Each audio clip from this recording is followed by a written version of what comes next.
কুরআনের সুর কিভাবে এটা আমাদের মস্তিষ্কের ভেতরে শান্তির একটা গভীর অনুরণন তৈরি করে। চলুন এই ব্যাপারটাই আজ একটু গভীরভাবে বিশ্লেষণ করা যাক।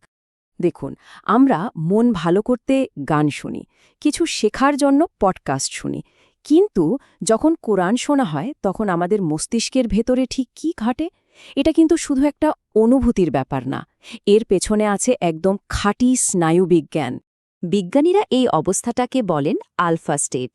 ভাবুন তো, এমন একটা অবস্থা যেখানে আপনার মাথার ভেতরে সব চিন্তা, সব কোলাহল একদম থেমে গেছে, কিন্তু আপনি পুরোপুরি সজাগ। এটাই হলো মানসিক স্বচ্ছতা আর গভীর মনোযোগের একটা আদর্শ পর্যায়। তো প্রশ্ন হলো, এই আলফা স্টেট এটা হয় কিভাবে? এটা কিন্তু কোনো ম্যাজিক বা আকস্মিক ঘটনা নয়, এর মূলে রয়েছে কোরআনের শব্দ তরঙ্গের এক বিশেষ গঠন। চলুন এর পেছনের কার্যপ্রণালীটা একটু তলিয়ে দেখি। এখানেই কিন্তু গানের সাথে এর একটা বড় পার্থক্য। গান শুনলে আমাদের মস্তিষ্কে ডোপামিন ছাড়ে, যা আমাদের একটা উত্তেজনা বা উচ্ছ্বাস দেয়, কিন্তু কোরআন তেলাওয়াত কাজ করে সেরোটোনিনের ওপর। এটা উত্তেজনা নয়, বরং মনে এক গভীর প্রশান্তি, যাকে বলা হয় সাকিনা, সেটা নিয়ে আসে, মেজাজটাকে একদম স্থিতিশীল করে দেয়। আর এই যে শব্দের গঠন, এটা কিন্তু একদমই এলোমেলো নয়।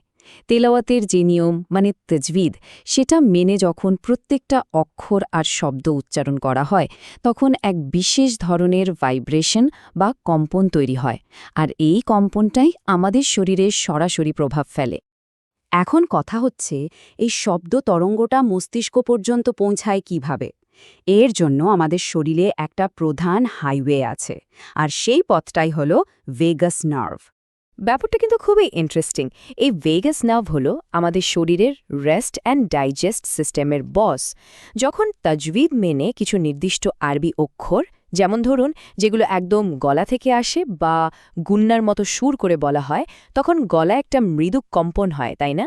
ওই কম্পনটাই আমাদের ষড়যন্ত্র আর কানের ভেতর দিয়ে সরাসরি ভেগাস নার্ভকে একটা সিগন্যাল পাঠায়, আর সেই সিগন্যালটা হলো, এবার রিল্যাক্স করো। বিজ্ঞানীরা তাই বলেন যে তাজবিদের এই যে ছন্দময় পুনরাবৃত্তি, এটা আসলে এক ধরনের ইন্টারনাল ভ্যাগাস নার্ভ স্টিমুলেশন। মানে এটা অনেকটা শরীরের ভেতরের নিজস্ব একটা থেরাপির মতো কাজ করে, যা আমাদের নার্ভাস সিস্টেমকে শান্ত আর স্থিতিশীল করে তোলে। আর এর প্রভাব কিন্তু একদম সাথে সাথে দেখা যায়, এবং এটা পরিমাপও করা যায়। শোনার মুহূর্ত থেকেই আমাদের শরীর আর মস্তিষ্কে পরিবর্তন শুরু হয়ে যায়। ব্যাপারটা অনেকটা যেন একটা নিউরোলজিক্যাল রিসেট বাটনের মতো। মানে এটা শুধু একটা ভালো লাগার অনুভূতি নয়, আমাদের শরীরের ভেতরে হরমোনের লেভেলেও একটা বিশাল পরিবর্তন ঘটে। কর্টিসলকে তো আমরা সবাই স্ট্রেস হরমোন হিসেবেই চিনি, তাই না? যখনই আমরা চাপে থাকি, এর মাত্রা বেড়ে যায়, আর এটা আমাদের শরীর আর মন দুটোর জন্যই খুব খারাপ। একটা গবেষণায় তো অবাক করার মতো ফল পাওয়া গেছে। দেখা গেল যারা মাত্র 5 মিনিট কোরআন তিলাওয়াত শুনেছেন, তাদের কর্টিসল লেভেল অনেকখানি কমে গেছে, আর অন্যদিকে যারা চুপচাপ বসে বিশ্রাম নিচ্ছিলেন, তাদেরটা কমার বদলে উল্টো একটু বেড়ে গেছে। পার্থক্যটা কিন্তু বিশাল। শুধু হরমোনই না, আমাদের ব্রেইন ওয়েভ বা মস্তিষ্কের তরঙ্গেও একটা নাটকীয় পরিবর্তন আসে।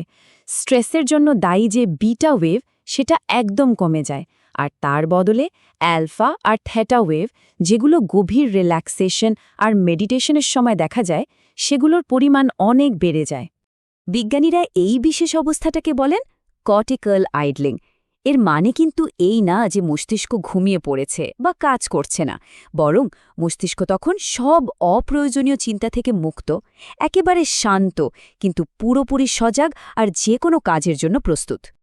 আচ্ছা, এগুলো তো গেল তাৎক্ষণিক প্রভাবের কথা, কিন্তু যদি এটা নিয়মিত করা হয়, তখন কিন্তু মস্তিষ্কের গঠনেও কিছু দীর্ঘস্থায়ী আর দারুণ ইতিবাচক পরিবর্তন আসতে শুরু করে। এই দীর্ঘস্থায়ী পরিবর্তনের পেছনে মূল নায়ক হল একটা প্রোটিন, যার নাম BDNF। সহজ করে বললে এটা হলো ব্রেনের জন্য সার। এটা নতুন নিউরন জন্মাতে সাহায্য করে, তাদের বাঁচিয়ে রাখে, আর তাদের মধ্যকার সংযোগগুলোকে আরও মজবুত করে। আর এরও কিন্তু পরিষ্কার প্রমাণ আছে।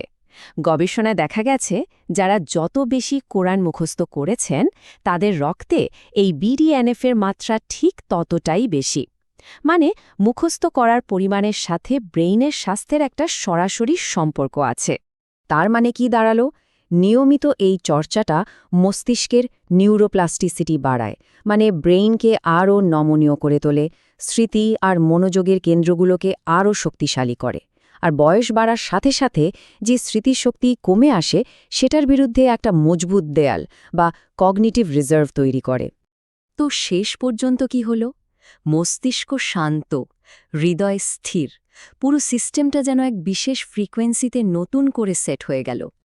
আপনি এখন সেই শান্তির ফ্রিকোয়েন্সিতে যুক্ত, কিন্তু এমন একটা রাত আছে যখন এই সিগন্যাল সবচেয়ে শক্তিশালী হয়। একটা রাত যা ৮৩ বছরের চেয়েও সেরা। সেই রহস্য জানতে হলে আল্লাহর সৃষ্টি চ্যানেলে সাবস্ক্রাইব করুন, কারণ আমাদের পরের আয়োজনে আমরা অন্বেষণ করব সেই মহাজাগতিক প্রবেশদ্বার লাইলাতুল কদর।